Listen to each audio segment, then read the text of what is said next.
الحمد لله رب العالمين والعاقبة للمتقين ولا عدوان إلا على الظالمين وأشهد أن لا إله إلا الله وحده لا شريك له وأشهد أن محمدا عبده ورسوله أما بعد يقول الله تعالى في كلامه العظيم أعوذ بالله السميع العليم من الشيطان الرجيم من همزه ونفخه ونفثه بسم الله الرحمن الرحيم لإيلاف قريش إيلافهم رحلة الشتاء والصيف فليعبدوا رب هذا البيت الذي أطعمهم من جوع وآمنهم من خوف سبحانك لا علم لنا إلا ما علمتنا إنك أنت العليم الحكيم رب اشرح لي صدري ويسر لي أمري واحلل عقدة من لساني يفقه قولي رب زدني علما اللهم رب زدنی علما۔ خالص اللہ رب العالمین کی توفیق سے، اس کے فضل سے ہم اور آپ یہاں اکٹھا ہو رہے ہیں، جمع ہو رہے ہیں۔ اللہ تعالی ہمارا اور آپ کا یہاں جمع ہونا، اکٹھا ہونا مبارک بنائے اور اسے ہماری اور آپ کی نجات کا، کامیابی کا ذریعہ بنائے۔ اور جب ہم یہاں سے اٹھیں تو نبی علیہ الصلاۃ والسلام کی اس حدیث کے مصداق ہوں، قوموا مغفور لکم، تم اٹھو اس حال میں کہ تمہارے سارے گناہ معاف کر دیے گئے ہیں اور گناہوں کو نیکیوں سے بدل دیا گیا ہے۔ بلا شک و شبہ اس طرح کی محفلوں اور مجلسوں میں حاضری یہ خالص اللہ تعالیٰ کی توفیق اور اس کے فضل ہی کا نتیجہ ہے، وگرنہ شیاطین انسانوں میں سے اور جناتوں میں سے اس طرح کی محفلوں اور مجلسوں میں شریک ہونے سے روکتے ہیں، منع کرتے ہیں اور اس طرح کے کام اور بہانے لا کر رکھ دیتے ہیں کہ آدمی اس سے دور ہٹ جاتا ہے۔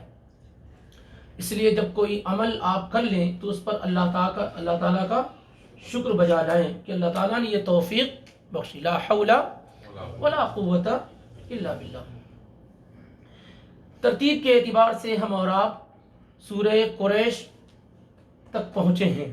اس سے پہلے کی صورتیں سورہ ناس، فلق، اخلاص، سورہ مسد، اسی طریقے سے سورہ نصر، کافرون اور سورہ کوثر، الماعون، یہ صورتیں مکمل ہو چکی ہیں۔ اب ہم اور آپ اللہ کی توفیق سے سورہ قریش تک پہنچے ہیں۔ قریش یہ نام اس لیے رکھا گیا ہے کہ اس سورہ کے اندر لفظ قریش آیا ہوا ہے، اور صورتوں کے نام رکھنے میں یہ بات آپ کے علم میں آنی چاہیے کہ عام طور سے کوئی اہم واقعہ، کوئی اہم قصہ، کوئی اہم ذکر اگر ہوتا ہے تو اسی بنیاد پہ بسا اوقات اس سورہ کا نام رکھ دیا جاتا ہے۔ یہ سورہ اتفاقی طور پر مکی ہے، اتفاقی طور پر یہ سورہ مکی ہے، اور بتایا گیا تھا کہ مکی ان سورتوں کو کہتے ہیں جو ہجرت سے پہلے نازل ہوئیں، اور جو ہجرت کے بعد نازل ہوئیں ان سورتوں کو مدنی سورہ کہا جاتا ہے۔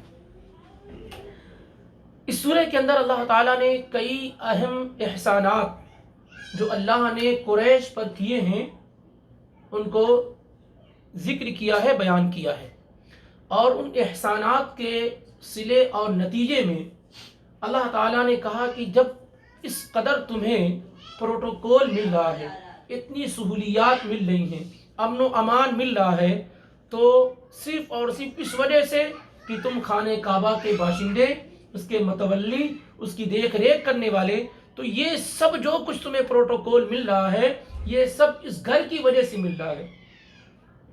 اس وجہ سے تمہیں اس گھر کے رب کی کیا ہے؟ عبادت کرنی چاہیے۔ اگر تم بہت ساری چیزوں پر توجہ نہیں کر رہے ہو، بہت سارے احسانات جو اللہ نے تم پر کیے ہیں، اگر تم اس وجہ سے عبادت نہیں کرتے ہو اللہ کی، تو کم سے کم اس گھر کی وجہ سے جو تمہیں اتنی ساری سہولیات مل رہی ہیں، آسائش مل رہی ہیں، ان بنیادوں پہ تو اس گھر کے رب کی کیا ہے؟ تم عبادت کرو۔ یہ اصل میں خلاصہ ہے۔ قریش کا جو معاملہ ہے، قریش یہ اللہ کے نبی صلی اللہ علیہ وسلم کا خاندان ہے، اور قریش کے معنی میں کئی معنی بیان کیا گیا. ایک خراشہ یقرشو کے معنی ہوتے ہیں جمع یجمعوں کے، جمع کرنے کے، اکٹھا کرنے کے.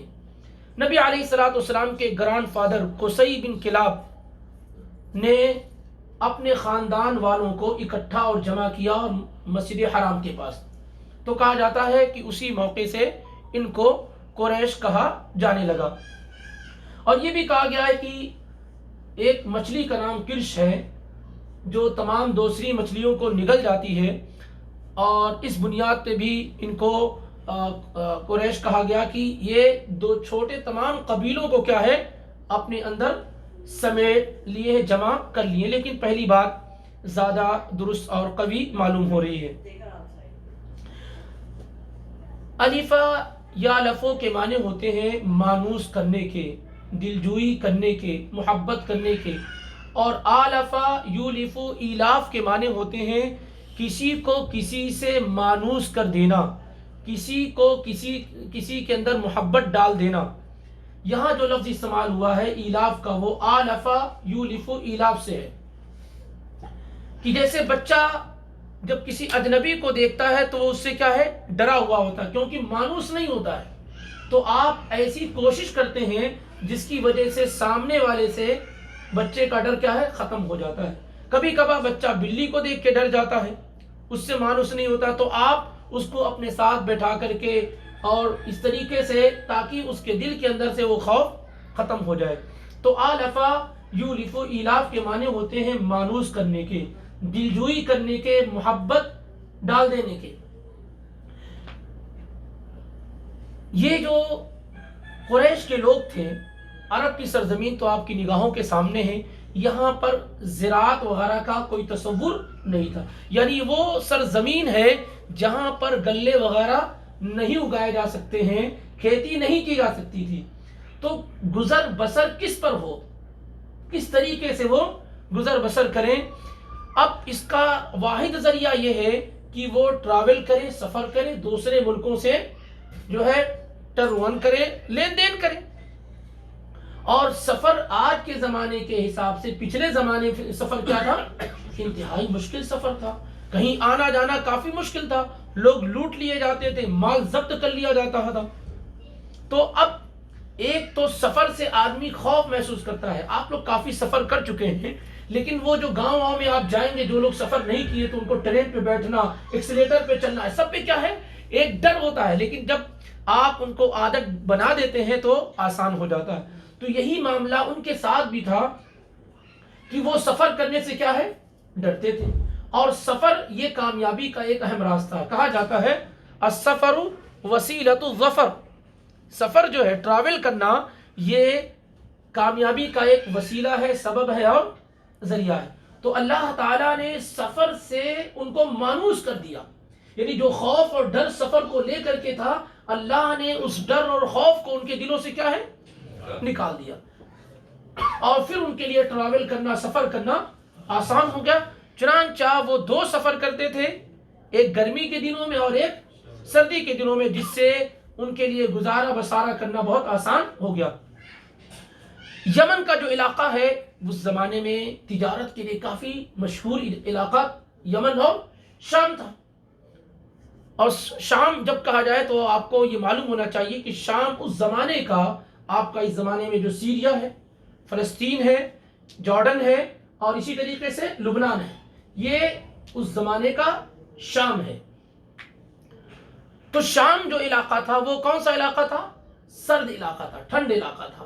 تو گرمی کے دنوں میں وہ شام کا سفر کرتے تھے تجارت کے لیے، اور سردیوں کے دنوں میں یمن کا، کیونکہ یمن گرم علاقہ تھا.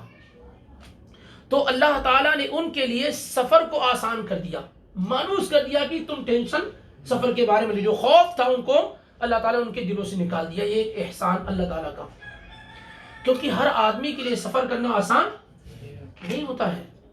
کچھ لوگ کئی سالوں سے سفر کر رہے ہوتے ہیں، پھر بھی کیا ہے ڈرے ہوئے ہوتے ہیں. سفر سے مانوس ہو جانا، سفر کا خوف آپ کے دل سے نکل جانا، یہ بھی کیا اللہ تعالیٰ کی نعمتوں میں سے ایک عظیم نعمت ہے. دوسرا احسان اللہ تعالیٰ کا یہ ان پر ہوا، جو یہ ابھی انشاءاللہ ترجمہ کر رہے ہیں، یہ باتیں آپ کے ذہن میں تاکہ سمجھنا آسان ہو.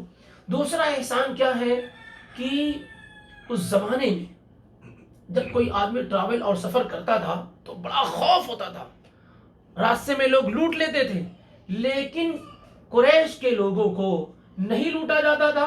کیوں؟ اس لیے کہ یہ مکہ کے رہنے والے، حرم کی پاسبانی کرنے والے، اس کی تولیت کرنے والے لوگ ہیں، اس کی دیکھ ریکھ کرنے، کیونکہ کعبہ کی عظمت پورے لوگوں کے دلوں کے اندر کیا ہے؟ بیٹھی ہوئی تھی۔ تو اس وجہ سے کیا ہے، وہ امن و امان کے ساتھ کیا ہے، سفر کر لے جاتے تھے۔ تیسری بات اور تیسرا احسان اللہ تعالیٰ کا ان پر اس طریقے سے ہوا کہ وہ جب کہیں نکلتے تھے تجارت کے لیے تو مکمل ان کا ایک پروٹوکول ہوتا تھا کہ بھئی یہ خانہ کعبہ کے پاسبان، اس کی دیکھ ریکھ کرنے والے لوگ ہیں، تو لوگ ان کے ساتھ دھوکہ دھڑی وغیرہ بھی کیا ہے نہیں کرتے تھے۔ پھر مکہ کے قریب کے جتنے بھی علاقے تھے سب جگہ پہ لوگوں کو کڈنیپ کر لیا جاتا تھا، ان کے مال کو چھین لیا جاتا۔ قرآن میں بیان کہ اللہ تعالیٰ نے اولم یروا انا جعلنا حرما آمنا وَيُتَخَطَّفُ النَّاسُ مِنْ حَوْلِهِمْ، کیا یہ لوگ دیکھتے نہیں کہ ہم نے حرم کو امن والا بنا دیا؟ لیکن حرم کو چھوڑ کر کے، مکہ کو چھوڑ کر کے جو ارد گرد کے علاقے ہیں وہاں کیا ہو رہا ہے؟ يُتَخَطَّفُ النَّاسُ مِنْ حَوْلِهِمْ، آس پاس کے لوگوں کو اچک لیا جاتا ہے، کڈنیپ کر لیا جاتا ہے۔ لیکن یہ مکہ کے ہونے کی وجہ سے، اس گھر کی ذمہ داری سنبھالنے کی وجہ سے ان کے ساتھ یہ کیس اور معاملہ نہیں۔ اگر کوئی آدمی ان پر حملہ وہ کرنا چاہتا ہے، جیسے اس کو معلوم ہوتا نہیں یہ تو خانہ کعبہ کے پاسبانی کرنے والے، ذمہ داری لینے والے لوگ ہیں، تو فوراً سائڈ میں ہو جاتا ہے۔ اسے بھی اللہ تعالیٰ نے بطور کیا ہے احسان ذکر کیا ہے۔ تو خوف وغیرہ ختم ہو گیا۔ اسی طریقے سے جو زراعت وغیرہ نہیں تھی، جب وہ باہر نکلے تو وہ جو تنگی تھی مالی، معاشی، فائنینس کی، وہ بھی ختم ہو گئی۔ اسی طریقے سے ان پر جو احسان اور ہوا کہ خانہ کعبہ میں ہونے کی وجہ سے دنیا کے مختلف علاقوں سے لوگ آتے ہیں، تو وہاں سے آتے ہیں تو ان کو تجارت کرنے کا ایک موقع ملتا ہے۔ دنیا کے مختلف کونوں سے وہ آ رہے ہیں حجاج اور معتمرین، تو ان کے ساتھ وہ اپنے سامان کو بھیجتے ہیں، اور اسی طریقے سے مختلف پھل اور قسم لے کر کے وہ آتے ہیں۔ اسے بھی اللہ تعالیٰ نے کیا ہے بیان کیا ہے کہ تمام جو ابراہیم علیہ السلام نے دعا فرمائی تھی وَارْزُقْهَا لَهُ مِنَ الثَّمَرَاتِ، اے اللہ ان کو پھلوں کی روزیاں دے۔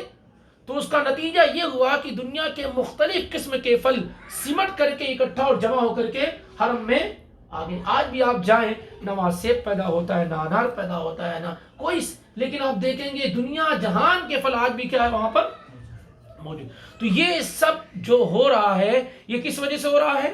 یہ صرف اس گھر کی عظمت کی وجہ سے ہو رہا ہے۔ تمہارے اپنے اندر کوئی چیز نہیں ہے، تو اگر تم دوسری چیزوں پر توجہ نہ کرو جو اللہ نے تم پر کی ہیں بطور احسان، تو کم سے کم اس گھر کی وجہ سے جو تمہیں پروٹوکول، جو تمہاری حفاظت، جو تمہاری عزت، جو تمہاری رسپیکٹ ہو رہی ہے، تو اب تو اس گھر کے رب کی تم کیا ہے عبادت کرو۔ تو ایلافی قریش کو مانوس کرنے کے لیے، قریش کو کی دلجوئی کے لیے، کچھ لوگ کہتے ہیں کہ یہ متعلق ہے اس سے پہلے والی جو سورہ الم تر کیف سے، کہ اللہ تعالیٰ نے ابرہہ کے ساتھ جو کچھ معاملہ کیا یہ اس وجہ سے تاکہ قریش کے لوگوں کی دلجوئی ہو جائے، قریش کے لوگوں کی، یعنی اللہ تعالیٰ نے ابرہہ کو اور اس کے پوری فوج کو تباہ و برباد کر دیا، تاکہ قریش کے دلوں میں، قریش کے لوگوں کی دلوں میں نرمی پیدا ہو جائے، اور اللہ تعالیٰ نے ان کے دل کو نرم کرنے کے لیے، محبت ڈالنے کے لیے، مانوس کرنے کے لیے ان لوگوں کو تباہ و برباد کر دیا، تاکہ اب ان کا دل خانہ کعبہ سے جڑ جائے اور اس کے پالنہار، اس کے پیدا کرنے والے، اس کے بنانے والے جو رب ہے، رب العالمین ہیں، ان کی وہ عبادت کرنے لگ جائیں۔ کہ جب اللہ تعالیٰ نے اس گھر کی حفاظت کے لیے پوری بڑی قوم کو تہو بالا کر دیا، تو اب اس گھر کے رب کی کیا ہے، ان کو عبادت کرنی چاہیے۔ کچھ لوگ کہتے ہیں یہ فَلْيَعْبُدُوا سے متعلق ہے، اور یہی زیادہ قریب معلوم ہو رہا کہ دونوں صورتیں الگ الگ ہیں، دونوں صورتیں الگ ہیں۔ تو لِإِيلَافِ قریش کو مانوس کرنے کے لیے، قریش کے دلوں کے اندر محبت ڈالنے کے لیے، قریش کی دلجوئی کے لیے، ایلافہم رحلۃ الشتاء والصیف، یہ تاکید کے ساتھ ایلافہم، ان کو نرم کرنا، ان کو مانوس کرنا، رحلت الشتائی والصیف، سردی اور گرمی کے ٹراول کے لیے۔ رحلتن کہتے ہیں سفر کو، رحلتن کہتے ہیں سفر کو، اسی لیے یہاں رحلہ سعیدہ اس طرح کے الفاظ کیا ہیں بولے جاتے ہیں۔ تو رحلہ سفر کو، رحلت العمرہ عمرے کا سفر، رحلت الحج حج کا سفر۔ تو رحلت الشتائی والصیف، شتا کہتے ہیں ٹھنڈ کو اور صیف کہتے ہیں گرمی کو۔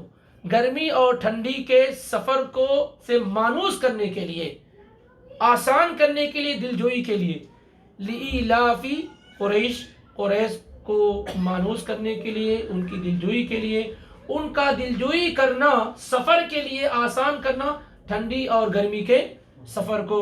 یہ سب اللہ تعالیٰ اس لیے کر رہا ہے کہ فَلْيَعْبُدُوا رَبَّ هَذَا الْبَيْتِ، یہ ساری نوازش اللہ تعالیٰ کی جو ان پر ہو رہی ہے، اس کے طفیل میں، اس کی وجہ سے کیا کرنا چاہیے؟ فَلْيَعْبُدُوا، انہیں چاہیے کہ وہ عبادت کریں، رب هذا البیت، اس گھر کے رب کی، اس گھر کے رب کی۔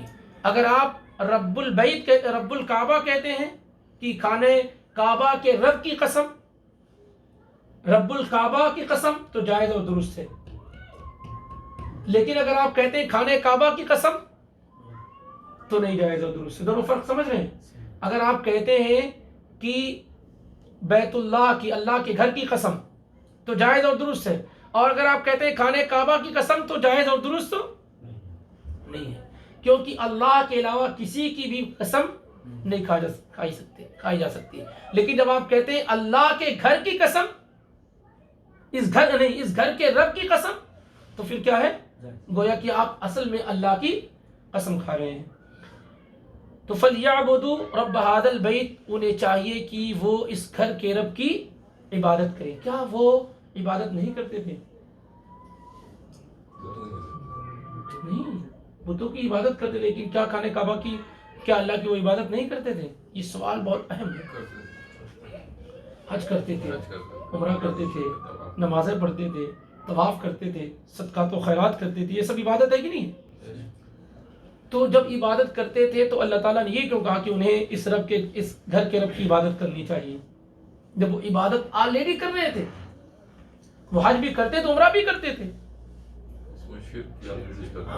یہ ہے فَلْيَعْبُدُوا أَيْ يُوَحِّدُوا، یوحدوا، خالص اللہ کی عبادت کریں۔ عبادت کرتے تھے اللہ کی، لیکن خالص پیور اللہ کی عبادت نہیں کرتے تھے۔ اسی لیے سنن ترمذی وغیرہ کے اندر روایت موجود ہے کہ اللہ کے پیغمبر کی شکایت قریش کے لوگوں نے ابو طالب سے کی اور کہا کہ آپ کے یہ بھتیجے ہمیں ہر جگہ تکلیف پہنچاتے ہیں، ہماری میٹنگ میں، ہماری مسجدوں میں، تمام جگہوں پر۔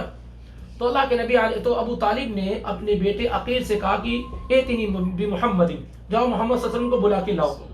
تو آپ صلی اللہ علیہ وسلم آئے تو ابو طالب کہنے لگے کہ اے بھتیجے، یہ لوگ کہہ رہے ہیں، تمہارے خاندان کے لوگ کہہ رہے ہیں کہ تم انہیں تکلیف پہنچاتے ہو۔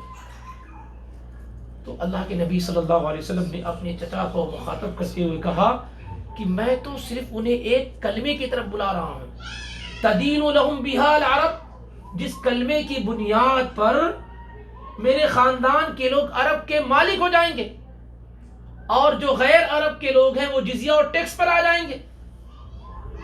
بس ایک کلمے کی طرف بلا رہا ہوں۔ تو ابو طالب نے پوچھا وہ کلمہ کیا ہے؟ تو کہا لا الہ الا اللہ۔ اب وہ اتنا سننا تھا کہ سب آگ بگولا ہو گئے اور کہنے لگے اجعل الآلہۃ الہا واحدہ ان ھذا لشیء عجاب، کہ اتنے سارے معبودوں کی جگہ پر ایک معبود، یہ تو بڑی عجیب اور نرالی بات ہے۔ تو گویا کہ وہ یہ نہیں کہ وہ اللہ تعالیٰ کی عبادت سے انکار کرتے تھے، اللہ کے ساتھ اوروں کی عبادت کرتے تھے۔ اسی لیے انہوں نے جو ایک پرپوزل رکھا تھا نبی صلی اللہ علیہ وسلم سے، قل یا ایھا الکافرون میں کیا ہے، آئیے کچھ دن ہم آپ کے معبود کی عبادت کرتے ہیں اور کچھ دن آپ ہمارے معبود کی عبادت کریں۔ گویا کہ وہ مکمل طور سے اللہ کی عبادت کے منکر نہیں تھے، لیکن اللہ تعالیٰ کا معاملہ یہ ہے کہ اللہ تعالیٰ ایسی کسی بھی عبادت کو قبول نہیں کرتا ہے جس میں اس کے ساتھ کسی اور کو شریک کیا جائے۔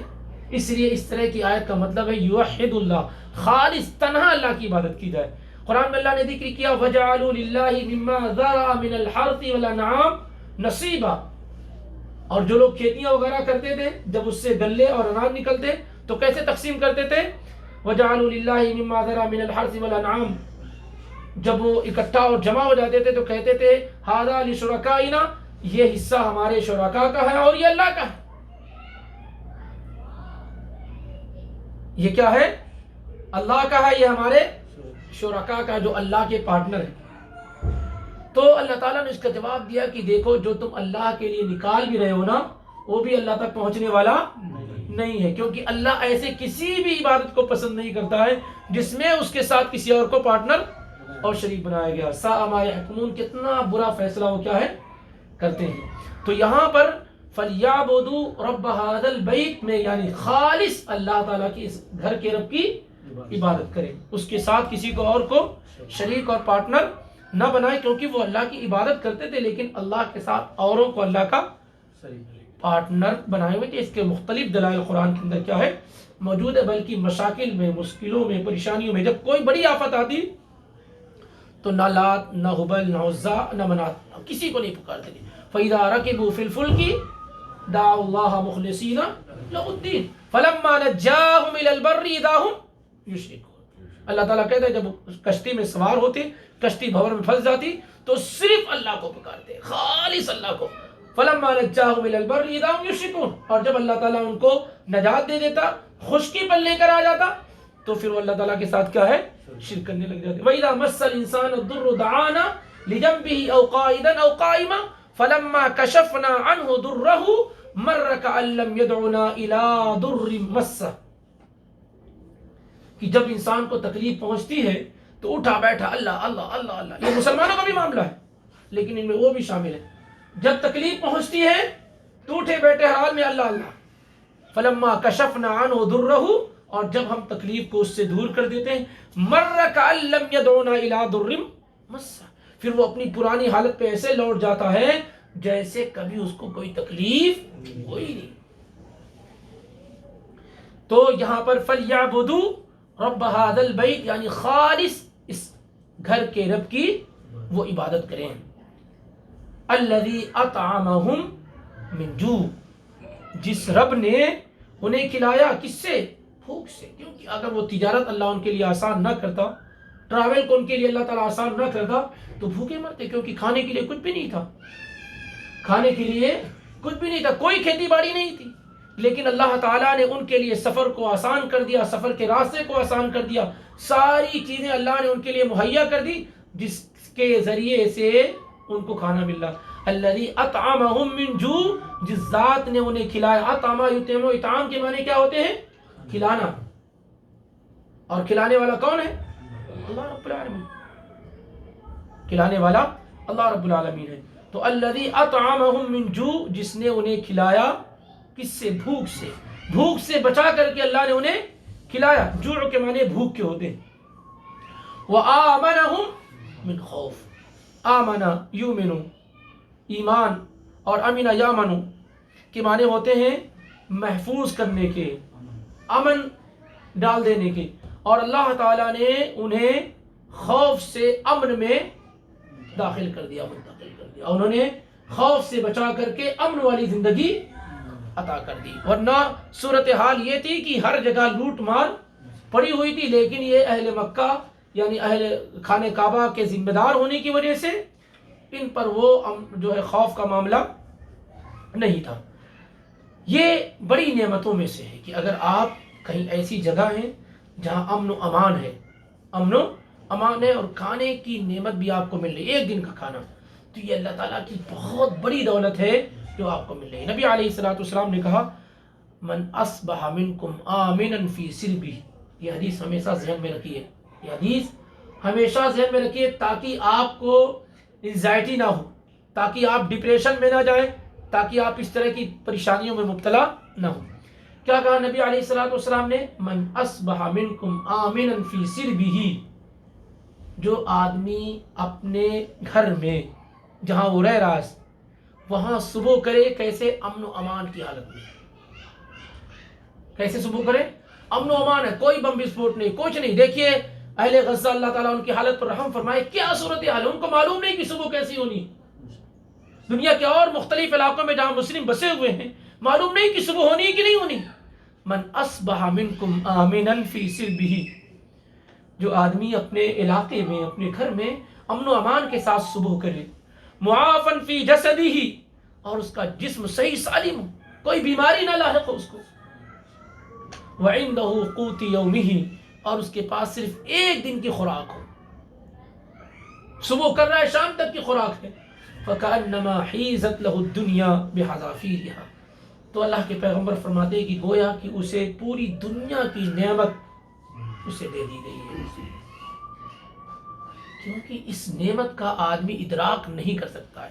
آپ محسوس کریں کہ اللہ نے آپ کو کروڑوں دیا ہو، بے شمار دولت دی، لیکن اگر آپ کا جسم صحت مند نہیں ہے تو آپ کو احساس ہوگا کہ دولت کا کوئی فائدہ نہیں. کبھی بھی آپ لا قدر اللہ آپ میں سے کسی کو اس طرح کی کوئی بیماری لاحق ہو، لیکن آپ یقین کریں کہ اگر اس طرح کی کوئی جان لیوا اور خطرناک بیماری لاحق ہو جاتی ہے تو پھر انسان کو کچھ بھی نظر، اسے کوئی نعمت نہیں معلوم ہوتی. لیکن اللہ نے جب جسم صحیح سالم دیا ہے تو آدمی اس کا احساس نہیں کر پاتا. آنکھوں سے دیکھ رہا ہے، ذرا تصور کریں کہ آنکھیں نہ ہوں، نہ دیکھ سکیں، تو پھر آپ کو اندازہ ہوگا کہ اتنی بڑی نعمت ہے یہ.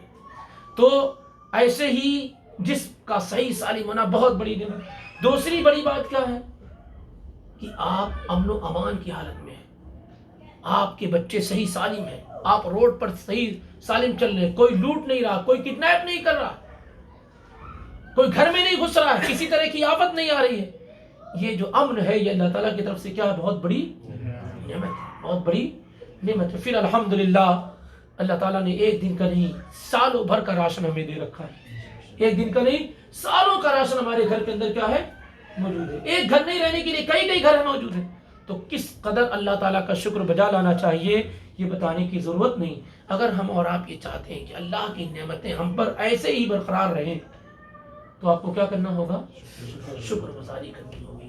لئن شکرتم لازیدنکم، اگر شکر گزاری کرو گے تو اور دوں گا.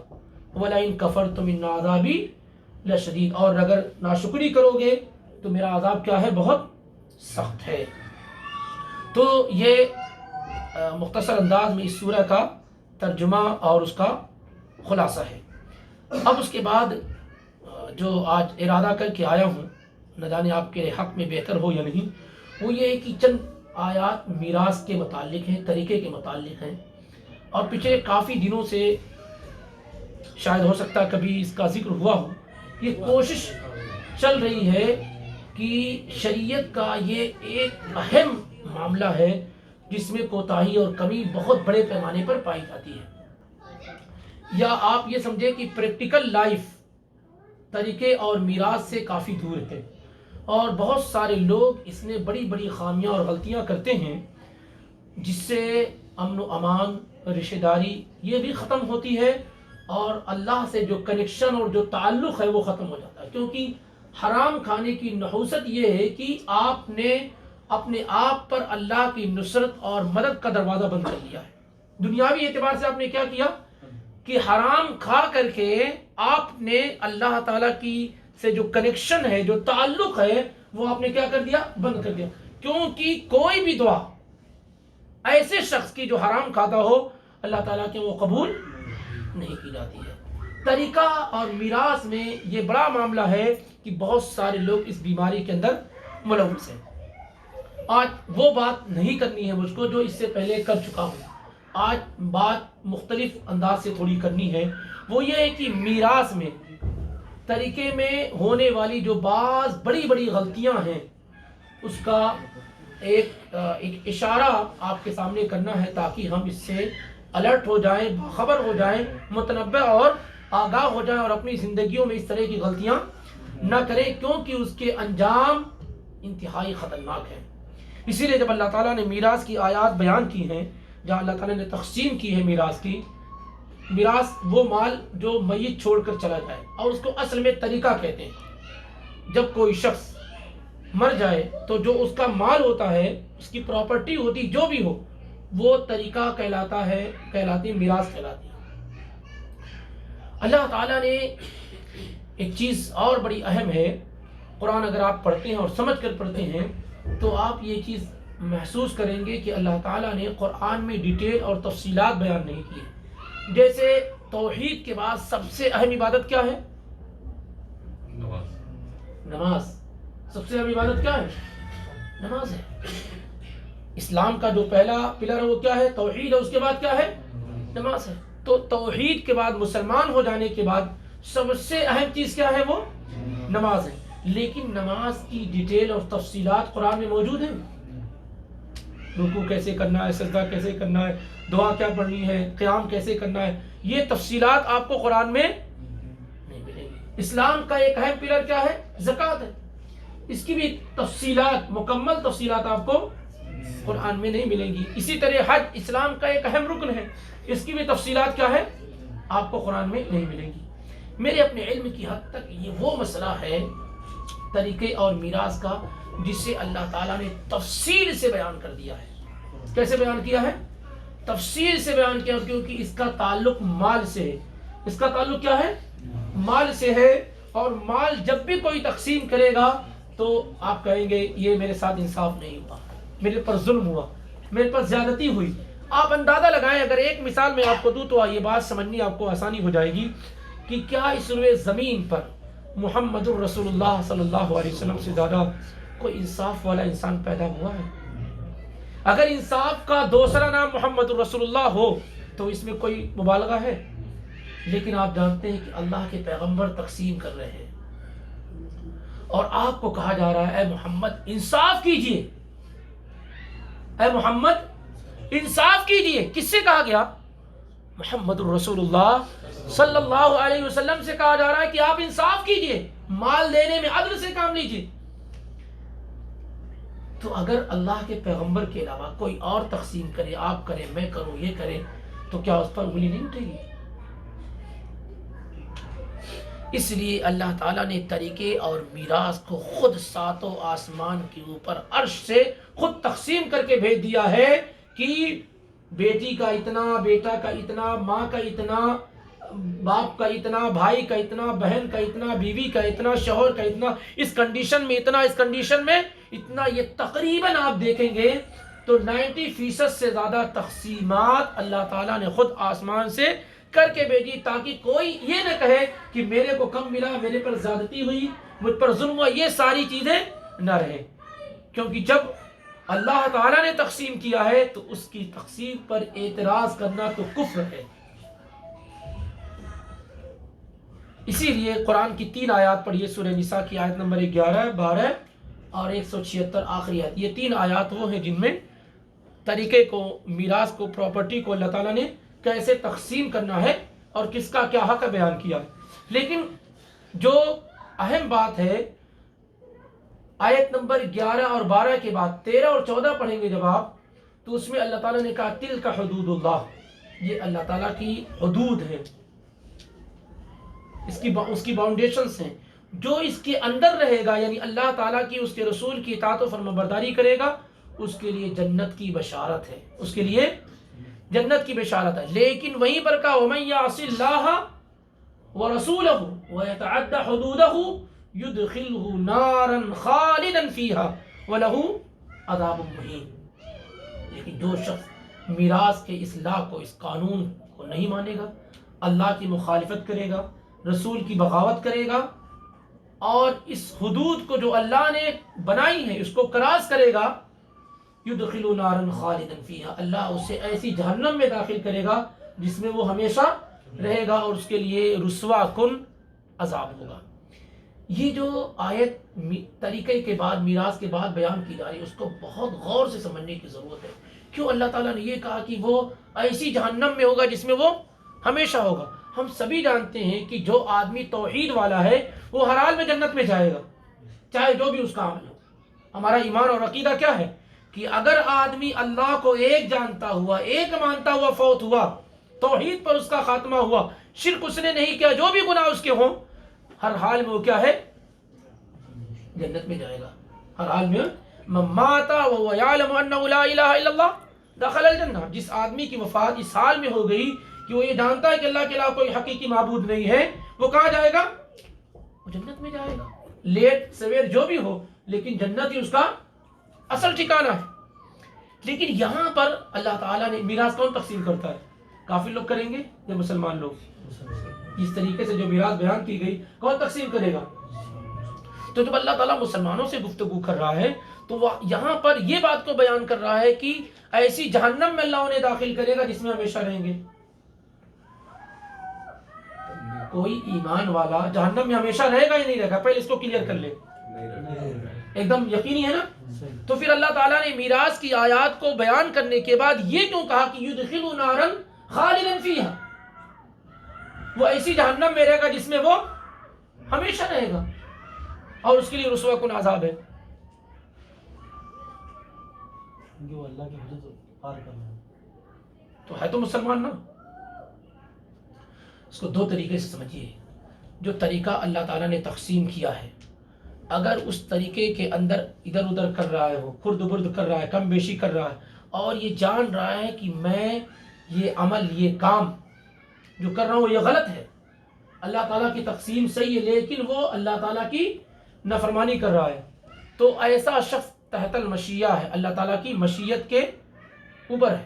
اللہ تعالیٰ چاہے تو اسے معاف کرے، نہیں تو وہ لمبے ٹائم تک المقص الطویل، جہاں پر ایمان والوں کے بارے میں خالدن کا لفظ آیا قرآن میں، اس کو اچھی طریقے سے سمجھ لیجئے، تو اس کے ساتھ ابدن کا لفظ نہیں آیا ہوگا۔ ابدن کا لفظ ان کے ساتھ آیا جو کافر ہیں، تو جہاں پر ایمان والوں کا ذکر خالدن کے ساتھ وَمَن يَقْتُلْ مُؤْمِنًا مُتَعَمِّدًا فَجَزَاؤُهُ جَهَنَّمُ خَالِدًا فِيهَا، ایسے ہی نا؟ جو آدمی کسی مومن آدمی کو ناحق قتل کر دے تو وہ جہنم میں ہمیشہ رہے گا۔ تو کیا کوئی آدمی کسی ایمان والے کو اگر قتل کر دے تو کافر ہو جائے گا وہ؟ کیا کسی کے قتل سے آدمی کافر ہو جائے گا؟ نہیں ہوگا۔ تو پھر اللہ تعالیٰ نے کیوں یہ بیان کیا کہ وہ جہنم میں ہمیشہ رہے گا؟ یہاں یہ بڑی بنیادی چیز ہے، کیونکہ بسا اوقات آدمی اگر صرف ترجمہ پڑھتا ہے اور تفاسیر نہیں پڑھے گا وہ جو اس سلسلے میں بیان کی گئی ہیں اور صحابہ اور سلف کا جو طریقہ ہے، تو تھوڑی سی پریشانی اس کو ہوگی۔ یہاں اس طرح کی تمام جگہوں پر مراد کیا ہے؟ المقص الطویل، لانگ ٹائم، لمبے ٹائم تک وہ کیا ہے؟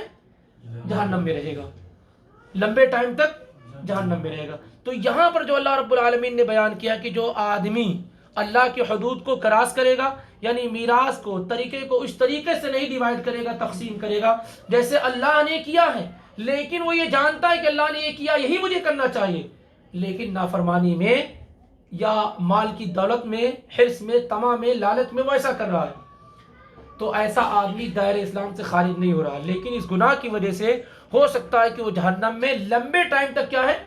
رہے۔ لیکن جو ہمیشہ رہے گا وہ کون ہوگا؟ اگر وہ یہ کہہ دے کہ نہیں میں اس سے راضی نہیں ہوں۔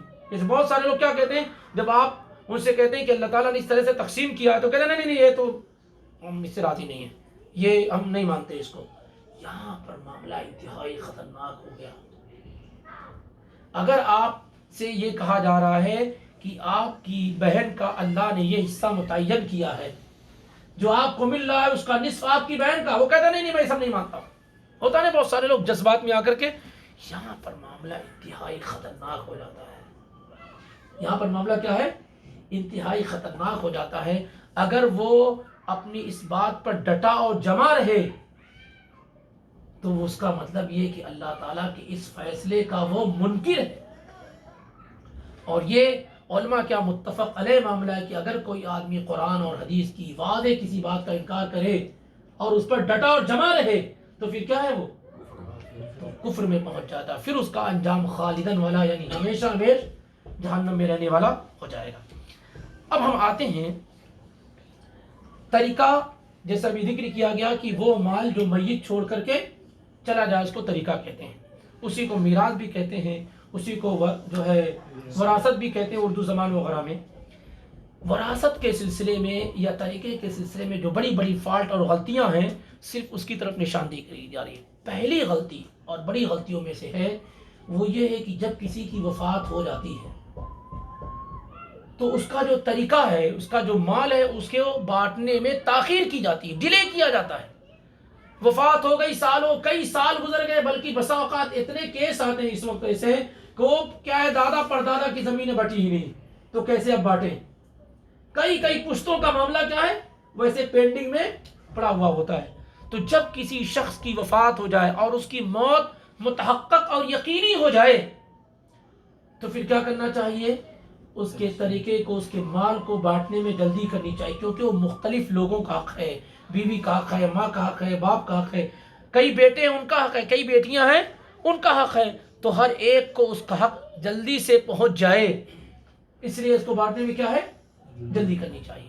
ہاں کسی وجہ سے اگر سارے ورثہ راضی ہوں کہ بھائی ابھی نہیں 6 مہینے کے بعد سب لوگ راضی ہوں تو پھر ایسی صورتحال میں گنجائش کیا ہے نکلتی. لیکن کوئی ایک آدمی یہ کہتا ہے، جیسے 5 بیٹے ہیں باپ کی وفات ہو گئی، 4 بیٹیاں ہیں باپ کی وفات ہو گئی، 5 بیٹے 4 بیٹیاں، کوئی ایک بیٹی یہ کہتی ہے کہ اب مجھے جو ہے میرے والد کے مال میں سے ترکہ چاہیے، حصہ چاہیے، تو پھر واجب اور ضروری ہے کہ اسے تقسیم کیا جائے، دیا جائے، کیونکہ اس کا حق ہے. اگر آپ اس میں ٹال مٹول کرتے ہیں تو آپ اس کے ساتھ زیادتی کرنے والے ہوتے ہیں. جیسے آپ نے مزدوری کی، آپ نے کیا ہے آپ لوگ سب لوگ کمپنی میں کام کر رہے ہیں، 1 مہینے میں سیلری آنے کا ایگریمنٹ ہے، تو جیسے مہینہ ہو گیا آپ کا یہ حق ہو گیا. آپ کا کیا ہے؟ اگر کمپنی والے سیلری دینے میں ڈیلے کرتے ہیں، نہیں دیتے ہیں، کہتے ہیں 6 مہینے کے بعد ملے گی، تو یہ آپ پر وہ کیا ہے ظلم کرنے والے، آپ کے حق کو ناحق استعمال کرنے والے کہے جائیں گے.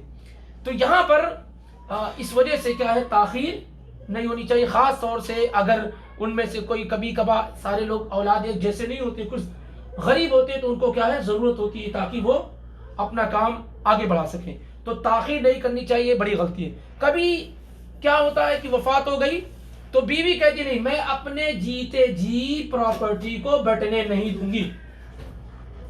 یہی ہوتا ہے. یہ انتہائی خطرناک معاملہ ہے. مجھے تو تعجب ہوا کہ میرے اپنے گھروں میں بھی اس طرح سے لوگ موجود ہیں کہ وفات ہو گئی، کئی سال گزر گئے، جب میں نے اس کو معلوم کیا تو پتہ یہ چلا کہ اماں کہتی ہیں کہ نہیں بٹنے نہیں دوں گی، میرے جیتے جی بٹوارا نہیں ہوگا. کیا جہالت ہے، کیا جہالت ہے یہ. اور بچے آ کے مانگ رہے ہیں لیکن وہ اس کے لیے تیار ہیں. یہ اللہ کے دین کے ساتھ چھیڑ چھاڑ کرنا ہے. ہماری تمام بہنیں، بیٹیاں، مائیں جو اس پوزیشن میں ہوں کہ ان کے شوہر کی وفات ہو چکی ہو تو پھر وہ اس کو کسی بھی صورت میں رکاوٹ نہ پیدا کرے. اللہ نے آپ کو بھی دیا ہے وہ آپ لے لیں، آپ کی اولادوں کو جو اللہ نے دیا وہ لے لیں. کبھی بھی اس میں رکاوٹ نہیں پیدا کی جانی چاہیے. جو لوگ ایسا کر رہے ہیں انہیں سمجھانا چاہیے، کیونکہ اس پر آپ کا اللہ نے کوئی حق نہیں رکھا ہے کہ آپ یہ سمجھیں کہ میرے شوہر کی پراپرٹی ہے تو میری ہے، اب میں جس طریقے سے چاہوں گی ڈسٹریبیوٹ کروں گی، تقسیم کروں گی. اور اتنی یہ جہالت عام ہو چکی ہے کہ اگر کہیں آپ کوشش بھی کرتے ہیں تو 4 لوگ اس کو روکنے والے ہو جاتے ہیں. 4 لوگ اس کو کیا ہے روکنے والے ہو جاتے ہیں. ایسے ہی ایک کیس کو اس طرح سے سالو کیا گیا کہ سارے لوگوں کو راضی کیا گیا کہ جب ذمہ دار آدمی کی وفات ہو گئی تو جو حصہ بنتا ہے ایک کارخانہ ہے، اب اس کو بانٹ لیتے ہیں تو کیا وہ بند ہو جائے گا، کوئی مشین ہے کوئی چیزیں. تو اتفاق یہ ہوا کہ اس سے جو انکم ہو رہی ہے ایز پر اسلامک لا جس کا جو حصہ بن رہا ہے وہ ہر مہینے میں دے دیا جائے. تو ماں کا جو حصہ بن رہا ہے ماں کو دے دیا جائے، بیٹی کا جو بن رہا ہے بیٹی کو دے دیا جائے، باپ کا جو بن رہا ہے باپ کو دے دیا جائے، بیٹوں کا جو بن رہا ہے. ایسے میں نے اس کو کر دیا اور اس پہ رضامندی بھی ہوگی. لیکن اب جو ہے بہت ساری عورتیں یہ آ کر کے ارے یہ سب تو تمہارے ہاتھ میں ہونا چاہیے. اب عورت کو جو ہے اس بیوی کو ورغلا رہے ہیں کہ یہ سب تو تمہارے ہاتھ میں ہونا چاہیے، تو موقع تمہیں ملا ہوا ہے. تو یہ جو چیزیں ہیں یہ انتہائی کیا ہے خطرناک ہے. اگر اس طرح کا معاملہ کسی کے ساتھ ہو تو یہ جان لے کہ وہ اللہ کے دین کے ساتھ، اللہ کے احکام کے ساتھ چھیڑ چھاڑ کر رہا، اور یہ خطرناک قسم کا جرم اور گناہ ہے.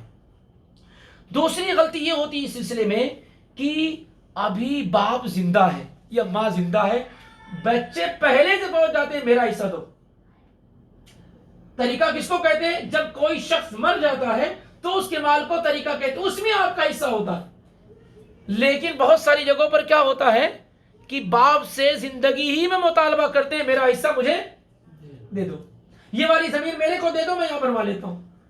یہ قطعاً کیا ہے غلط ہے، کیونکہ جب تک وہ زندہ ہے مال اس کا ہے، وہ جس طریقے سے چاہے اس میں تصرف کرے. آپ کا مال ہے ہی نہیں, آپ کو یہ اختیار اللہ نے دیا ہی نہیں کہ آپ جا کر کے مطالبہ کریں, اور اگر کوئی کرتا تو یہ غلط ہے, اور نہ اس کی کیا ہے وہ کرنی چاہیے. تو جیتے جی زندگی میں میراث اور طریقہ تقسیم نہیں کیا جاتا. قرآن نے کہا انی مرؤن ہلک لیس لہ ولد ولہ اخت فلہا نصف ما ترک. اگر کوئی آدمی فوت ہو جائے اور اس کی کوئی اولاد نہ ہو اور ایک بہن ہو تو اس کو بھائی کے پراپرٹی میں سے آدھا حصہ ملے گا. کب ملے گا؟ جب بھائی کی وفات ہو جائے. تو باپ کی پراپرٹی پہ آپ کا حق کب ہوگا؟ جب وہ وفات پا جائے.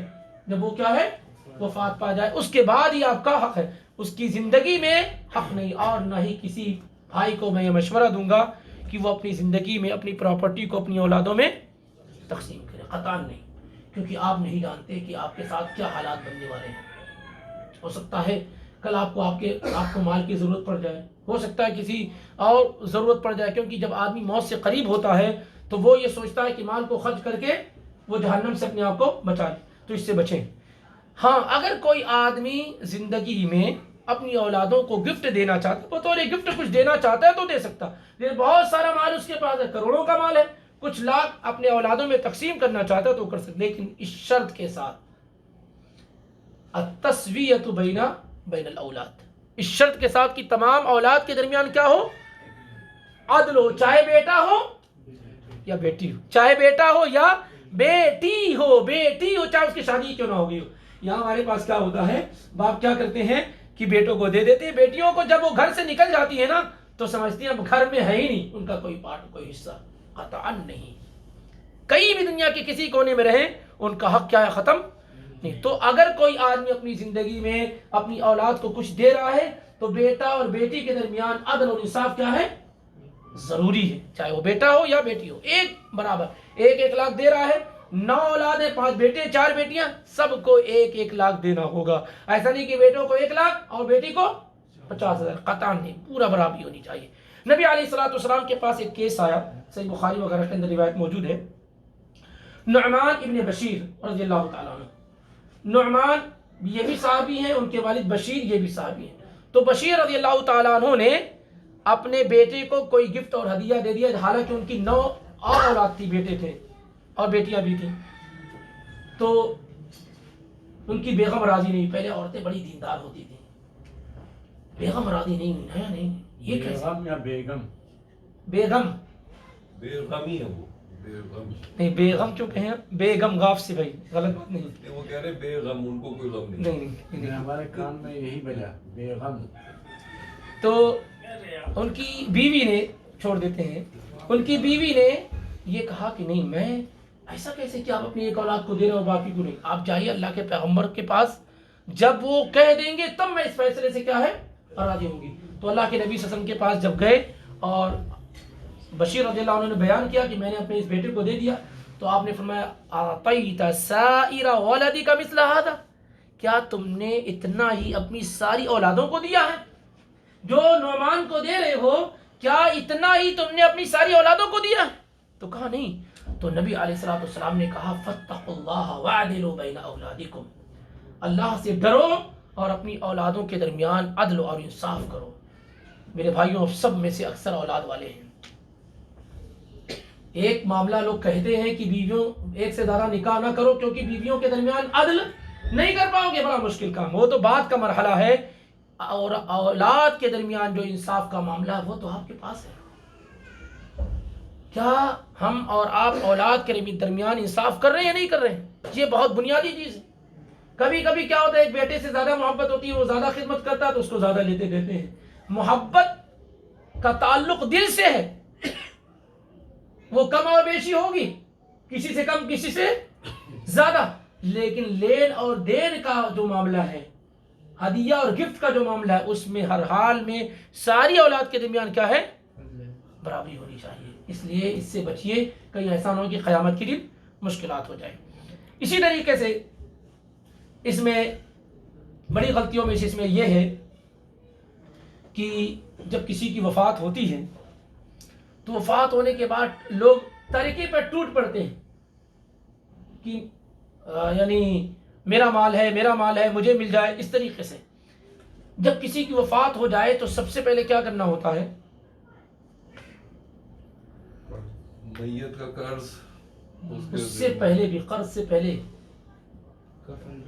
ہاں جزاک اللہ خیر، میت کے مال میں سے سب سے پہلے اس کے کفن، دفن، قبر کا کھودنے کا خرچ، جو بھی ہے، جتنی بھی چیزیں وہاں تک پہنچانے میں خرچ ہو رہی ہیں، وہ سب میت کے مال سے ہی کیا جائے گا۔ سب سے فرسٹ آف آل چیز یہ وہ سنت ہے نبی علیہ الصلوۃ والسلام کی جو لوگوں سے چھوٹ گئی۔ جب کسی کی وفات ہو جاتی ہے تو کوئی آتا ہے یہ میری طرف سے کفن ہے، یہ میری طرف سے، اس آدمی کے پاس اللہ نے دولت دے رکھی ہے، اس کو اللہ کے پاس اس کے اپنے پیسوں میں جانے دو، اس کے اپنے کفن میں جانے دو۔ کیوں آپ کفن خیرات کر رہے ہو؟ جب وہ شخص زندگی میں یہ نہیں قبول کر رہا تھا اور اپنی کمائی کھاتا تھا، اللہ نے اس کو دیا ہے تو اس کو اسی کے کپڑوں میں کیا ہے، اللہ کے پاس جانے دو۔ ایک واقعہ جو آپ لوگ اور ہم لوگ سب لوگ کوٹ کرتے ہیں غربت کا، اس سے تو نتیجہ نہیں نکال پاتے۔ صحیح بخاری کی روایت ہے خباب ابن الارت رضی اللہ تعالیٰ عنہ کی، کہ جب مصعب ابن عمیر رضی اللہ تعالیٰ عنہ شہید ہو گئے غزوہ احد میں، مصعب ابن عمیر بہت اعلیٰ درجے کے صحابی، اسلام کے سب سے پہلے سفیر، سب سے پہلے امبیسڈر، سب سے پہلے مبلغ جن کو اللہ کے پیغمبر نے مدینہ بھیجا تھا، اور دعوت کا وہ نرالا انداز کہ کہتے تھے کہ ٹھیک ہے بیٹھ جاؤ، اگر میری باتیں پسند آ جائیں تو ٹھیک ہے، نہیں تو کون سا میں زبردستی تم کو کر رہا ہوں۔ تو مصعب ابن عمیر نے مدینے کی کو ہموار کیا اللہ کے پیغمبر کے آنے کے لیے۔ سب سے پہلا شخص جس کو اللہ کے پیغمبر نے مدینہ بھیجا، مصعب ابن عمیر۔ اور جب تک اسلام کی آغوش میں نہیں آئے تھے، وہ مالداری تھی ان کے پاس، وہ شان و شوکت تھی ان کے پاس، لیکن وہی شخص غزوہ احد کے میدان میں شہید ہو چکا ہے۔ اور جب کفن کا معاملہ آ رہا ہے، لم یترک الا نمرۃ، صحیح بخاری کے الفاظ ہیں، صرف ایک دھاری دار چادر تھی، ایک دھاری دار چادر تھی۔ صحابہ کہتے کننا اذا غطینا راسہ خرجت رجلا، جب اس چادر سے ہم ان کے سر کو ڈھانپتے تو پیر کھل جاتا، وَإِذَا غُطِّيَ رِجْلَاهُ خَرَجَ رَأْسُهُ، اور جب ان کی چادر سے ان کے پیر کو ڈھانپتے تو سر کھل جاتا تھا۔ یہ ماجرا ہے صحابہ کی موجودگی میں۔ اللہ کے پیغمبر دیکھ رہے ہیں، کہا غُطُّ رَأْسَهُ، ان کے سر کو ڈھانپ دو، وَجَعَلُوا عَلَى رِجْلِهِ الْإِذْخِرَ، اور ان کے پیروں پر اس کی گھاس ڈال دو۔ ایک سوال آپ سے، اتنے عظیم صحابہ موجود تھے، جواد اور سخی، جو ایک اشارے پہ اپنی جان قربان کرنے والے صحابہ موجود تھے، وہ اپنے اس بھائی کے لیے جو اللہ کی راہ میں شہید ہو گیا چادر نہیں دے سکتے تھے، کفن نہیں دے سکتے تھے۔ اللہ کے پیغمبر جو دنیا میں سب سے زیادہ سخی اور فیاض تھے، کیا اپنے اس صحابی کے لیے جس نے اپنی جان تک قربان کر دی ایک چادر نہیں بنتی تھی دینے کے لیے؟ کبھی غور کیا اس واقعے پہ کہ صحابہ نے کیوں نہیں دیا؟ کیونکہ اصل یہ ہے کہ آدمی اپنے ہی مال میں اللہ کے پاس جائے، آدمی اپنے ہی مال میں اللہ کے پاس، یہ ایک کمی ہے جس کی میں نہیں کہتا ہوں کہ کوئی دوسرا دے دے تو درست نہیں ہے، جائز نہیں ہے، افضل نہیں ہے، وہ افضل نہیں ہے، وہ ہر شخص کو چاہیے کہ اس کے مال سے ہی اس کی تجہیز و تکفین کی جائے۔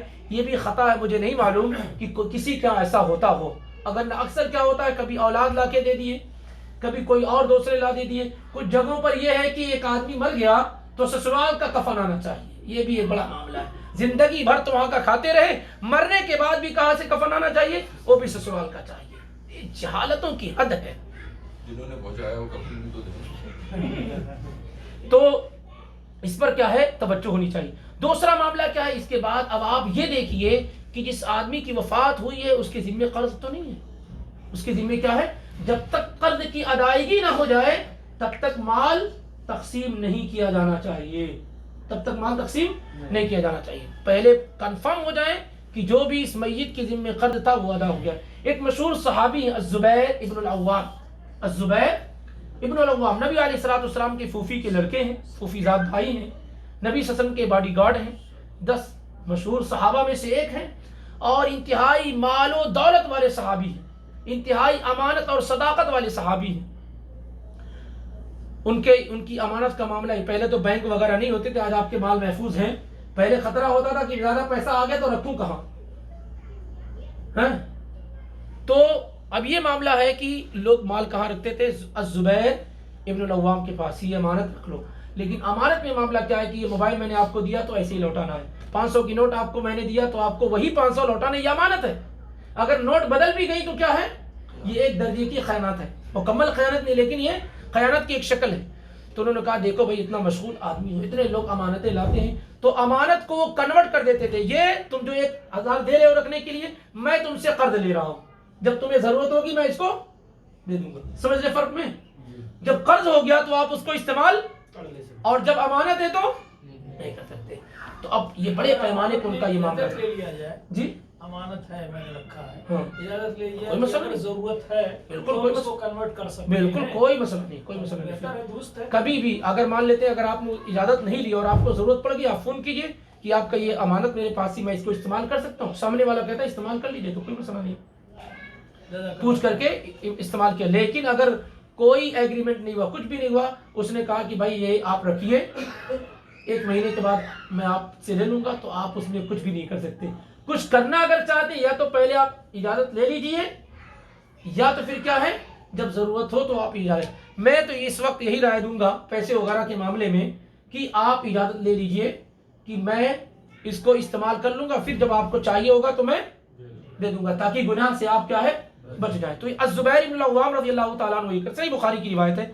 اب جب ان کی وفات ہوئی, بڑا مال چھوڑا انہوں نے, بڑا مال چھوڑا انہوں نے, لیکن اب خاص ساتھ میں یہ بھی ڈر موجود تھا کہ مال کو تقسیم کر دیا جائے جلدی سے, تو بہت سارے لوگ, ہو سکتا ہے فون کا زمانہ نہیں تھا نہیں, تو ان کے صاحبزادے عبداللہ ابن الزبیر رضی اللہ تعالیٰ عنہ نے, صحیح بخاری کے انداز الفاظ ہیں, 4 سال تک ان کی پراپرٹی کو ڈیلے رکھا, نہیں تقسیم ہونے دیا.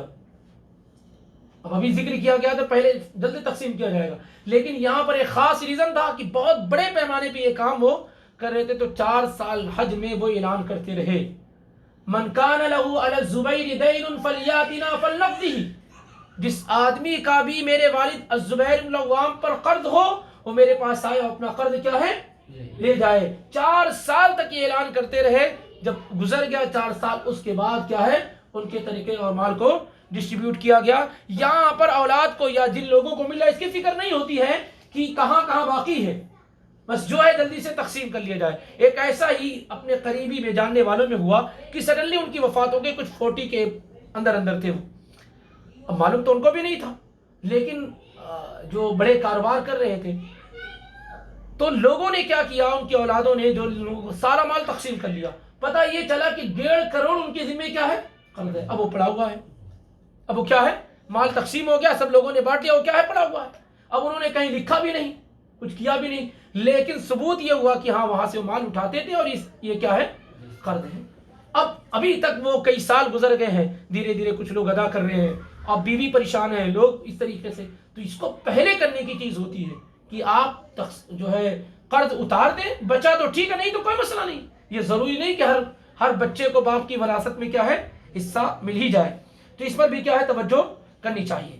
اب اس سلسلے میں آخری بات, ایسے بہت ساری باتیں ہیں لیکن چونکہ وقت کافی ہو گیا ہے, ان میں سے ایک اہم بات یہ ہے, عورتوں کا میراث میں طریقہ میں سب سے خطرناک پہلو جو ہے وہ ہے بیٹیوں کا, بہنوں کا, ماؤں کا محروم ہو جانا, ان کو حصہ نہ دینا. یہ سب سے خطرناک معاملہ ہے.